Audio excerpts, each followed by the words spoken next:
C'est un phénomène qui s'est déroulé entre 1997 et 1999. Une vague de suicides chez des jeunes de Las Heras, petite localité pétrolière argentine située en Patagonie. Laïla Guerriero, vous êtes journaliste, écrivaine. Merci à vous d'être avec nous. Vous avez enquêté sur ce qui s'était passé là-bas, donc à la fin des années 90. Et vous en avez écrit ce livre, Les suicidés du bout du monde, publié en France chez Rivage. D'abord, première question classique, pourquoi vous êtes intéressé à cette histoire, à cette vague de suicides? Qu'est-ce que vous cherchiez dans cette histoire précisément? Bueno, buen día. Gracias por invitarme. Bonjour, merci de votre invitation.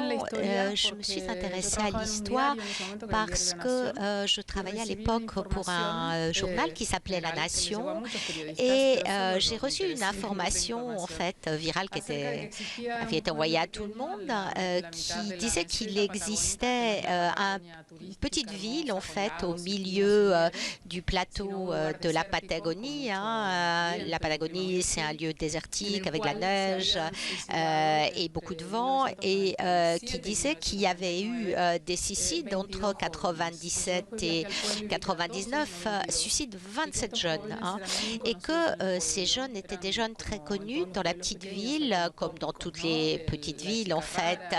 Il y a comme ça des grands types en fait. Il y a le fils du policier gentil, il y a la gentille fille, la fille trop opposée, les garçons trop. Et c'est une ville en fait qui a très peu d'habitants, il y a à peu près 1000 habitants et c'est une ville pétrolière et c'était un peu comme un condensé de tous les maux dont souffrait l'Argentine à ce moment-là, la privatisation des entreprises pétrolières, beaucoup de jeunes filles qui se retrouvaient enceintes bien trop tôt sans le vouloir et il y avait tous les ingrédients en fait là pour réfléchir un peu à ce qu'était le pays à ce moment-là. Vous avez rencontré justement les familles, les amis de ceux qui se sont suicidés. Et ce qu'on comprend, c'est que rien ne semble lier justement ces suicides, sinon peut-être, et c'est ce que vous venez de dire, le mal-être qui ressort de cette ville devenue fantôme où à la richesse du pétrole ont succédé aussi les bordels, les mouvements de grève et il n'y a pas donc de liste maudite, de secte. C'est simplement cette mélancolie sociale qui a atteint sans doute ces jeunes.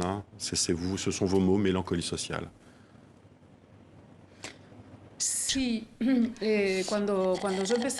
Oui, quand j'ai commencé à faire les premières interviews au moment de la publication du livre, ça m'a frappé que les gens me disaient mais qu'as-tu découvert sur les raisons de ce suicide? Et effectivement, ce qui m'a frappé, c'est qu'il n'y a jamais une réponse si linéaire.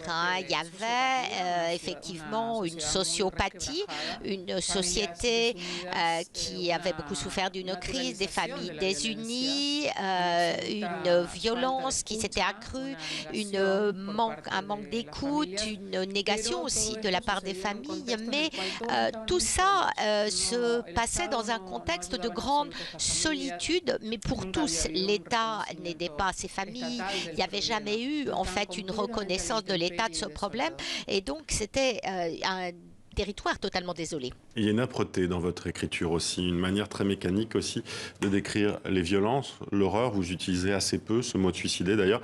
Est-ce que c'était une manière pour vous de vous mettre à distance?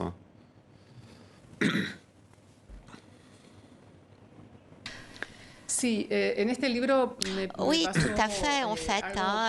Dans ce livre, ce livre a changé ma voix d'écrivain, la musique de mon écriture, qui est devenue plus astringente, plus sec, parce que j'avais le sentiment que ce drame était tellement impressionnant qu'il n'était pas nécessaire de rajouter à ce phénomène une prose explicite. Et de manière tout à fait voulue, en fait,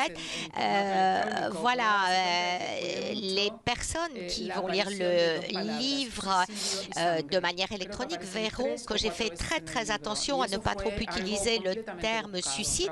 Je crois qu'il apparaît 2-3 fois et ça a été un choix vraiment.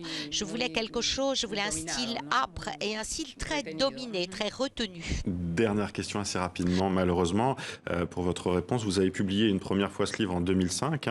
Que s'est-il passé à Las Heras depuis? Vous avez suivi la situation?